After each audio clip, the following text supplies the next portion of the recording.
Well, hello there, humans, hippies, earthlings, whoever you are, wherever you are, whatever you're doing, and whoever you're lucky enough indeed to be doing it to. I'm Bushka Blitz. Welcome back to channel, or if this is your first time here, you've picked a day when we're going to be reviewing one of the more iconic tanks in the game. This is the IS-7. If you've ever been on the receiving end of an IS-7's gun, you'd know that it hurts, but it's not the gun that you really worry about. It's the fact that after he pings you, you've got to try and ping him back. And when you try to hit an IS-7, you end up coming across the most frustrating and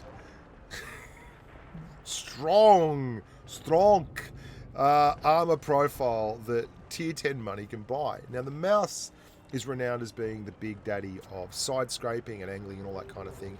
The IS-7 is a different animal altogether. It's a tank that has stuck throughout the years. Like, look at that's with 300 millimeters of APCR pen. Like, look at it.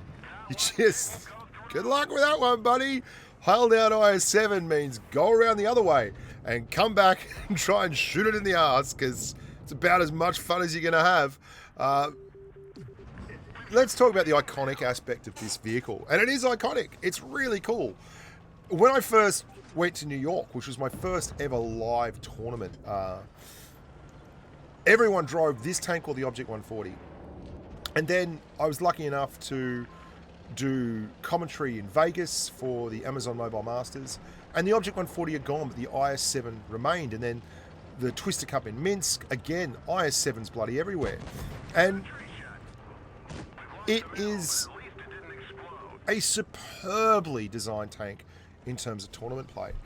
One of the things about tournaments that's really interesting is you want to have as much mobility as possible. And the IS-7 can run at 50 kilometers an hour when you get it rolling and bowling. And that's really, really important, because it means you can take a tank with the kind of armor profile that, when it's in the right situation, is nigh on impenetrable, and you can run it out to a choke point. And that allows you to build strategies. It allows you to build strategies around map ownership and territory and capping, you know, important points in the map and doing all that kind of thing. And that works because of the mobility of the IS-7. It's great that it's got a good armor profile. It's not as good as the Mouse's, in my opinion, but it's pretty freaking good. In fact, the IS-4 is probably a tank that I prefer to side scope and stuff in, but the IS-7 works on so many levels with its armor profile. And what do I mean by that? Because it does sound kind of like a throwaway line, a bit, you know, gratuitous. Just, yeah, it's great, it's good armor and all that, but hear me out on this one. The pike nose is simplicity personified. You're pointed at the bad guys, and the armor is instantly at its highest point. But the spaced armor on the sides of the tank, and spaced armor is very, very simply like a protective shell. So you've got your standard armor on the IS-7, which is down the sides, and it's sloped very, very steeply. And then you've got a spaced armor section. I'll give you a look at it in Armor Inspector. Now, for the sake of brevity, I'm going to break the armor profile down very, very quickly for you. The front of the tank has a 150mm pike. That pike is sloped at such an angle that it becomes very, very tough to pen. But it is on the sides that the real genius of the armor comes to light. You have a 100mm side panel that is sloped excessively up towards the top of the chassis. Then you have this tiny little bit of 5mm of side armor that's spaced. Now, I won't go into the mechanics of it, but suffice to say, if you're firing heat or high explosive into the side of an IS-7, you're going to come away very, very disappointed, because you need to fire AP to pen spaced armor. AP or APCR is the way to go to pen spaced armor. High explosive or heat will quite often do nothing or very, very negligible amounts of damage because of that spaced armor, that 5mm. So you break it down and you fire AP. And it needs to do what? Effective armor of 206, 207, effective penetration numbers. And it can do that. That's great. But here's where it really hurts. As the tank turns, that becomes a stupidly large amount of armor. until you get to a point where it's an auto bounce zone all along the top of the tank. Because remember how thick that armour is. It's only 100 millimeters, but it's excessively sloped. And you end up in situations where you can't see the hit skin underneath the actual armour. But it bounces. And it bounces an awful lot. Flip side, of course, is that you've got a gun that likes to bounce an awful lot. You've got a 130mm gun on this tank, and it's only fair that your gun should be absolutely pants. Because, let's be honest, the rest of the tank has got a lot going for it. Now, I don't mean to make out that the tank's impenetrable. I don't want you to jump in the thing. And thank you very much, Vast Air Amigo, for that replay. Well done. Very, very solid game. 6,000 damage and really good work. Pushing when you pushed and holding when you held. We're going to have a game now from King Zeus from Skux, a long-time amigo of the channel. And then we're going to finish with a game from earlier today where I played on the North American server in the IS-7. And my heart goes out to Red Sniper. Apologies, Red. He tried to carry me in the games in Platoon. We were playing together and we just seemed to do very poorly. And I think that was more reflection on me than it was on Red, my amigo from Purple. Let's talk about this gun. 130mm. Now, the Plus does 460 alpha, which is better than advertised for most of your tier 10 heavies. The negative, it's got a crap aim time and it's got a really, well, feels like pretty crap dispersion.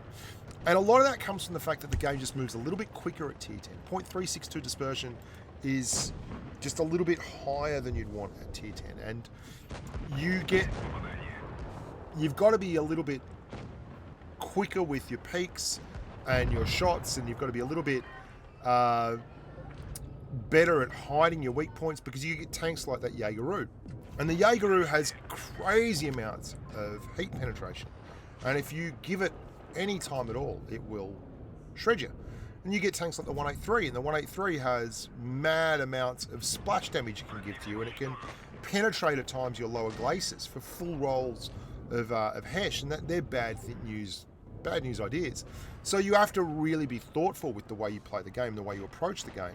And that puts extra pressure and stress on your gun handling. And when you're trying to snap shots out without actually taking damage back and without putting yourself in tough situations, so that's another tier 10 heavy hitting you for 600 damage. Then it becomes very easy to see why people get frustrated with the gun handling of the tank.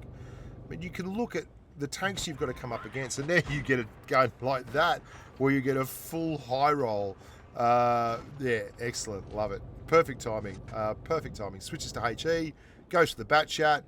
Oh yes, so that's 1,000 damage, 1,100 damage, 1,150 I think, right there in those two shots, and that'll put the hair back on anyone's chest. 3 on 4 now, and that mouse has made a critical error. He's copped 1,000 damage worth in the last wee bit just from really overextending. And there the armour profile has paid for itself again. That E100 has had to basically get wrecked and then pull back. But the E100 does very, very well here. And you're going to see, I like this game because it exemplifies one of the cool things about the IS-7, which apart from the armour, is that mobility. Our amigo King Zeus is in between a rock and a hard place. He cannot push down to help that Jaegeru. If he does, he is going to get deleted by the E100. And if that shot had gone in, things would have been a lot easier. But you can see he's trying to hold off, and eventually the E100 goes in and is happy to take the shot from the IS-7 because he wants to kill the Jaegeru. And here's a really tough decision tree.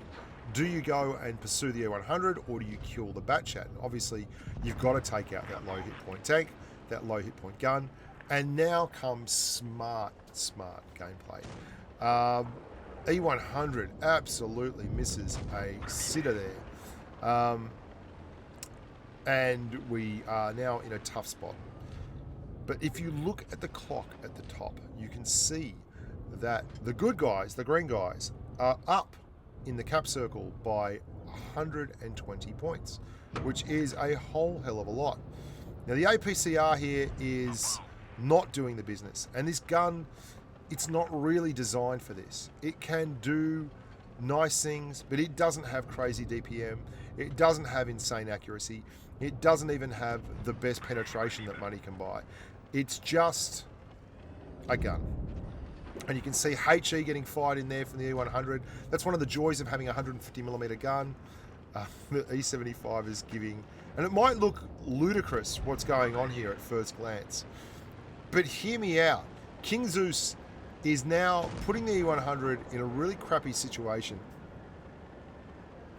He has to either chase or try and cut him off on the other side. And he's wasting time. And if you look at the clock, it is ticking upwards. It's now at 9:15, 9:20. But here's the problem. Zeus makes quite a good tactical decision, right? But the E100 makes a better one and doesn't chase. He doesn't push around at all. He comes screaming back down, fakes King Zeus out, and is in the absolute slot to get this shot off. Now he gets a bounce because this is an IS-7, and that means, you know, it's going to be tough to get the pen.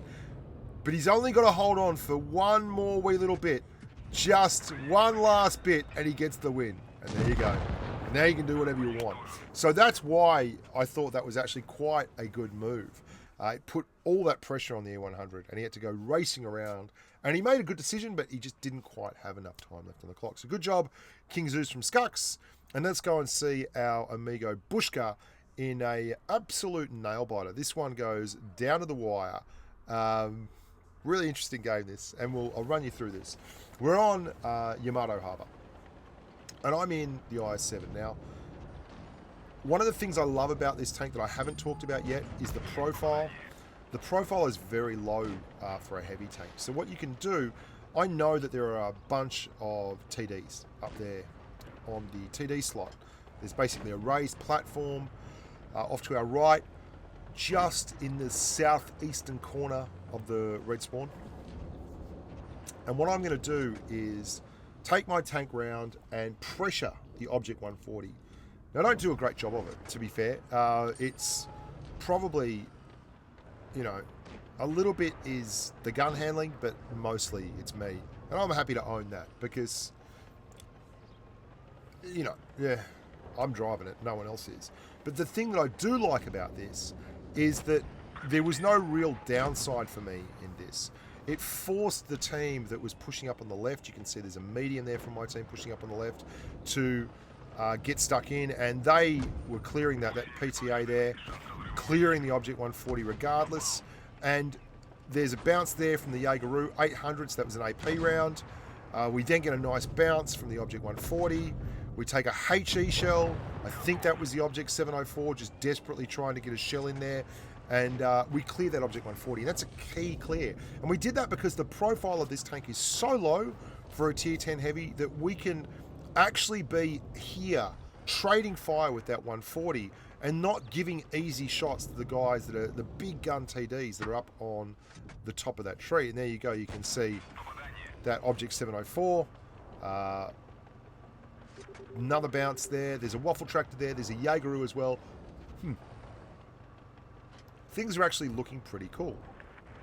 And then things go awry. They're 50B in their IS-7, who've been out of the game until now, push all the way around the back. Now, T110E4 for, you know, he gets stuck between a rock and a hard place. He's got a Jaegeru and a waffle tractor down one end of the map. He's got an AMX-50B and an IS-7 in front of him on this end of the map. And they basically just got crossfired. And that's not good. Now, the PTA is like, move up with me. And I'm like, dude, I do not want to... Oh, how about that shot? APCR hitting it in just the sweet spot. Those guys are moving up on a 150mm gun and the Jaegeru. So I'm thinking straight away, that's not a good idea. We go for a second miracle shot, but yeah, not to be had. The AMX-50B is very, very much underpowered. Now, I like the play of our Object 704 here. He gets off his keister from that corner and he comes and supports, because I can see this going south in no uncertain terms. I'm more worried about the waffle tractor, wondering where he is, and I just take a quick snapshot and pull back and trying to keep myself balanced so that I can get a bounce from this bloke, and we get our bounce, but not expose myself to the TDs up there. And that's paying for itself, that armor profile right there. So we get another one into the side of the IS-7 as we push down. We're firing APCR. Don't muck around too much. And then we go in for the face hug. And we get the bounce. Great. But then, you know, one good face hug bounce deserves another. And we get that bounce. And here comes the 704. God bless him. He pushes up hard, fast, and furious into the side of that IS-7. We switch out to AP because we've got a nice side shot on him. Go right underneath the track there, so we do not have to deal with the spaced armor on the side. The Object 704 is going to clear him, and then we're going to push into the AMX-50B. And lo and behold, from a massive, it looked like, cleanup job, we now have a 2-on-3 situation, which we turn into a 2-on-2, and I go into a hard side hug, hard side scrape off that wall, just as well I did, and I didn't overextend. A big part of that move there was making sure I didn't extend too far down the edges of the map. Now, 2 minutes left to go, and my poor old 704 here cannot do a whole hell of a lot. So what I want to do is give him some shots and use the armor and the mobility of my tank to actually make this a win. You can also, I'm rocking the attachment on this tank, and it does look pretty cool, like on the side of the turret. The attachment looks very, very swish. So I'm pushing around here looking for the Jaegeru. Now the Jaegeru is being an aggressive human. He is actually doing he's doing his best to actually get a result in the game, because there's only 1:40 left now. But the 704 spots him up, and I then move to put myself in a position to actually clean this up. Now he's a GP player, solid bunch of humans, GP, and do very well. But I've moved as well, and we've both been pretty aggressive. So I actually end up getting down here on his flank, and he then has a choice. He gets to get hit by me or get hit by the Object 704. So I push down again, even though I don't have one in the barrel, and the 704 clicks him, and then we're in a little bit of strife because the Waffle Tractor has now spotted the 704 who's overlooking, clears him, and it's me, and I have to hope and pray to all the gods of gun handling that this last APCR goes in. And it does. It absolutely does. That last APCR round went in. And as we're pulling back, we get another one of those brilliant bounces on the Waffle Tractor. Here we go. We've got 3 kills. We're going for the Top Gun, and we are flying through the curves here. We're switched up to high explosive. We get one nice 500 roll into the Waffle from Chrono rather. And then we're pushing around with AP, going into the turbo boost. 20 seconds to go. Go, you big dog, go. We've just got to get down here. This is going to be a very, very, very near thing. Get another bounce. Whoo-wee. There was not a lot of time left on that clock. 9 seconds, I think, when we got the final shell in. So there you go. That's the IS-7. Crackerjack tank. 4,000 damage. Steel wall. Top gun. But we certainly played that from the front and moved around, and I've given the Waffle Tractor a big thumbs up. Dinosaur. Well done, Dinosaur. 1,200 spotting damage, 15 hits received, and we still had half the hit point pool left at the end of it. So you can see the armor profile paid for itself. Thanks for watching, guys. Hope you enjoyed that super popular tank. I was called upon to do another review of that. Stick around for the live stream. Stick around for the videos. Stick around for the reviews, the giggles, the banter, the fun. And I think you won't be disappointed. I hope you won't be disappointed anyway. Tell your friends, tell your family. And remember, if you're playing Blitz and you want to know about a tank, like the chances are that it's here on channel. Until next time, look after yourselves and stay safe on the battlefield.